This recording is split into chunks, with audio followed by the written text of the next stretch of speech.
خوشائند خبر یہ ہے کہ پاک فوج میں چینج آف کمانڈ کے بعد پالیسی میں بھی بڑی مثبت تبدیلی آئی ہے۔ پاک فوج شعبہ تعلقات عامہ اب صرف ملک دشمنوں کے خلاف کارروائیوں سے متعلق خبریں میڈیا سے شیئر کرے گا۔ ادارے میں تقرر و تبادلوں کی خبریں نہیں دی جائیں گی۔ تقرر و تبادلے ادارے کا اندرونی معاملہ ہے۔ Army chief general Asim Munir کی جانب سے کہا گیا کہ میڈیا پر میری ذات کی نہیں بلکہ ادارے سے متعلق خبریں دی جائیں گی۔ بے شک اس بڑی مثبت تبدیلی سے پاک فوج کا وقار مزید بلند ہوگا۔ اس مثبت تبدیلی پر بات کریں گے، ہمارے ساتھ اینکر پرسن شاداب ریاض خان موجود ہیں، جبکہ آپ کو اپڈیٹ کر رہے ہیں اہم خبر کے حوالے سے۔ خوشائند خبر سے یہ آپ کو آگاہ کر رہے ہیں کہ پاک فوج میں چینج آف کمانڈ کے بعد پالیسی میں بھی بڑی مثبت تبدیلی آئی ہے۔ اینکر پرسن مرتضی ڈار بھی ہمارے ساتھ موجود ہیں، ان سے پہلے بات کریں گے۔ ڈار صاحب، یہ انتہائی مثبت تبدیلی جو چینج آف کمانڈ کے بعد پہلی بڑی تبدیلی ہمیں نظر آئی ہے، کیسے دیکھتے ہیں آپ؟ یقینی طور پہ جی دیکھیں، اس جیسے بہت سارے اقدامات ہیں جس کی ضرورت ہے پاکستان کی افواج کو، اور یہ اس کی جو ہے پہلی یا انیشل کڑیوں میں سے کڑی لگتی ہے۔ پاکستان اس گزشتہ کچھ عرصے سے یا کچھ سالوں سے جو ہے وہ جس قسم کی پوزیشن پر آ چکی ہیں، اس کو اپنی اس پوزیشن کو واپس ری انسٹیٹ کرنا ہے۔ تو اس کو اگر اس پوزیشن کو ری انسٹیٹ کرنا ہے، لوگوں کے دلوں میں گھر کرنا ہے، جو لوگوں کے ساتھ اس کا پیار عشق محبت تھا، یا جہاں پہ لوگ اس کو ریٹ کرتے تھے یا اپنے دل کے ساتھ لگا کے رکھتے تھے،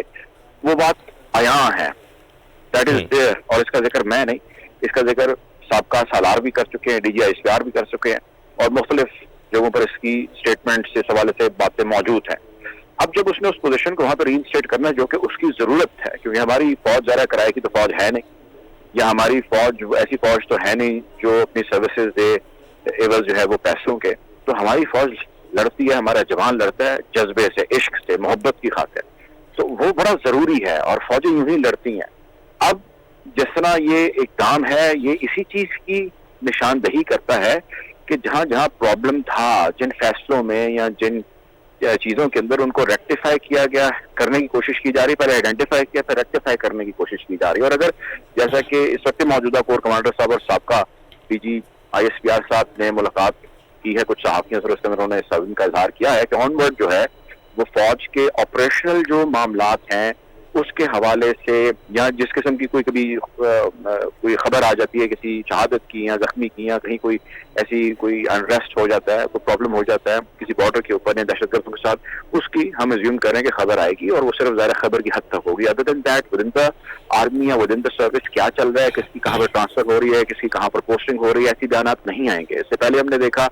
کہ یہی government D G S P R صاحب تھے جو اسٹاک مارکیٹ کے اوپر جانے کے حوالے سے بھی اسٹیٹمنٹس ہم نے دیکھی کہیں۔ اس سے قبل ہم نے دیکھا تو D G I S P R صاحب ہی اور ان کے ساتھ D G I S I صاحب نے ایک ڈیٹیل پریس کانفرنس کی،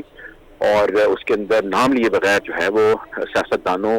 کے حوالے سے اور ایک خاص جماعت کے حوالے سے بھی بات چیت ہوئی۔ تو مقصد میرا کہنے کا یہ ہے کہ بہت ساری ایسی چیزیں ان دا پاسٹ یا ریسنٹ پاسٹ ہوتی رہی ہیں جس میں other than whatever is expected from armed forces,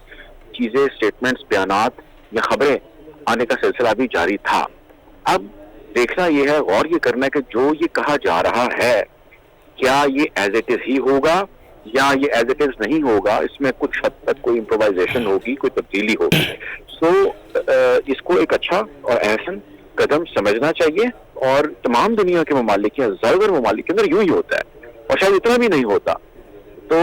آپ اپنے ظاہر ہے جو آئین اور قانون نے آپ کو وضع کر رکھی ہیں چیزیں، اس میں رہتے ہوئے آپ آپریٹ کریں۔ This is absolutely what is required, اور this is absolutely people and everyone would love to see۔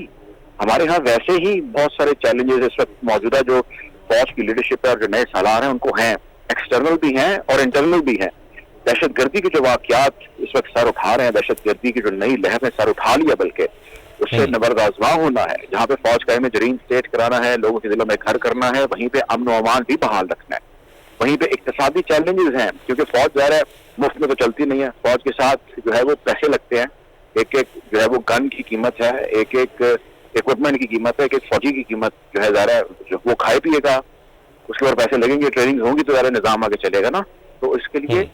فوج کو بھی یقینی طور پہ ان اقتصادی حالات کا اثر اس پہ بھی ہے، اس سے بھی نبرد آزما ہونا ہے۔ Other than that external factor بہت سارے ہیں۔ ٹی ٹی اے تحریک طالبان افغانستان کا فیکٹر ہے، اور ٹی ٹی اے سے ہماری جو ہے ماضی کے اندر ہونے والی جتنی بھی چیزیں تھیں اور ان فیوچر ہونے والی کیا ہو سکتی ہیں، اس کے حوالے سے ذرا فوج پہ پالیسی کسی نہ کسی صورت میں یا کسی نہ کسی اسٹیج کے سامنے لانی ہے. سو ایکسٹرنل اور انٹرنل دونوں چیلنجز ہیں، اور اپنی ساکھ اور اپنی پوزیشن کو ری انسٹیٹ کرانا میرا خیال ہے one of the biggest challenge ہے. کیونکہ جب آپ گھر سے سب کی سپورٹ کے ساتھ نکلتے ہیں نا کسی بھی مشن پہ، تو تب آپ کی ٹور ہی اور ہوتی ہے، آپ کا کانفیڈینس ہی اور ہوتا ہے. آپ کے ہر جوان یا ہر آپ کے آفیسر کی جو اوور آل انرجی ہوتی ہے وہ بالکل ڈفرینٹ ہوتی ہے. لیکن اگر گھر میں ہی پرابلم ہو، اپنے گھر سے یا مسئلے ڈاکٹر صاحب جس طرح آپ بھی فرما رہے ہیں کہ عوام کے اعتماد کے ساتھ فوجیں جو بھی افواج ہوتی ہیں عوام کے اعتماد کے ساتھ ہی وہ کھڑی ہوتی ہیں اور اسی اعتماد کے بل پہ ہی وہ لڑتی ہیں، آپ کو لگتا ہے یہ جو ابھی تبدیلی آنا شروع ہوئی ہے، اور جیسے کہ ہر ادارہ اگر اپنی ہی ڈومین میں رہے گا، ہر ادارہ اپنی اس جو ہے باؤنڈری لائن میں رہے گا جس کے لیے وہ بنایا گیا ہے، تو اس سے وہ جو وقار ہے، وہ جو جس طرح آپ بات کریں کہ اعتماد کا جو رشتہ ہوتا ہے وہ ڈیفینیٹلی بحال ہونے کی طرف جائے گا. دیکھیں، پلاننگ کر لینا، پالیسی کو تبدیل کر دینا، امپرووائز کرنا، آلٹریشن کرنا، یہ سب کرنا تو کرنے کی حد تک اگر تو ہے تو وہ پاکستان ملٹری یا فوج پاکستان کر لیں، وہ عدلیہ کر لے، وہ سیاستدان کر لیں، وہ ہم پرائیویٹ سیکٹر میں کر لیں، کوئی بھی کر لے، کرنے کی حد سے فرق نہیں پڑتا. ہاں اس کے کرنے میں اس کی انٹینشن، اس کی نیت ضرور جھلکتی ہے، اور اچھی ہو تو اس کو اپریشیٹ کرنا چاہیے، بری ہو تو اس کو آپ کھل کے کرٹیسائز کریں. فرق اس چیز سے پڑتا ہے کہ آپ عملاً کر کے دکھائیں اور کنسسٹنسی سے کر کے دکھائیں، اور اس حد تک کریں کہ آوازیں آرگینکلی یعنی اوریجنلی جینوئنلی خود گونجنے لگ جائیں کہ یار آپ دیکھیے کہ انہوں نے جو کہا تھا انہوں نے کر کے دکھایا. تو کہنا اور کہہ کے کر کے دکھانے میں بڑا فرق ہے، اور مستقل کر کے دکھانا عملی طور پر یہ کام کرنے ہوں گے. بہت شکریہ مرتضیٰ ڈار، اینکر پرسن ہمارے ساتھ موجود تھے.